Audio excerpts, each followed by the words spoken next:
আসসালামু আলাইকুম রহমতুল্লাহ বরকাত। দেখেন আমাদের মেঘনা নদীর পাড়ে কত সুন্দর ঘাস দিয়া সবুজে শ্যামলে প্রাকৃতিক সৌন্দর্যে ভরপুর হয়ে গেছে। মাশাল্লাহ। এই যে দেখেন, এই যে রাক্ষসী বালুর জাহাজগুলা রইছে, এটা দিয়ে নদী থেকে বাটি কেটে কেটে এই জাহাজ বইরা বইরা লইয়া যাইতেছে। ঠিক আছে, এটা হলো আমাদের রাক্ষসী নৌকারিয়া। তো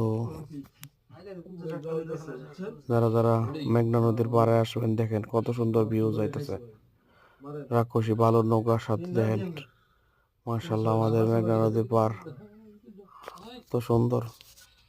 মাশাল্লাহ, বরকাতুল্লাহ আল্লাহ। যারা যারা মেঘনা নদী দেখেন নাই, এরা আমার ভিডিওর মাধ্যমে মেঘনা নদী দেখালেন, সমস্যা নাই। মেঘনা নদীর পার দেখেন, সমস্যা নাই, সবচেয়ে সুন্দর জায়গা। এই যে এখানে বেদে পরিবার আইসা নদীর পার বাসা বাঁধা থাকতেছে।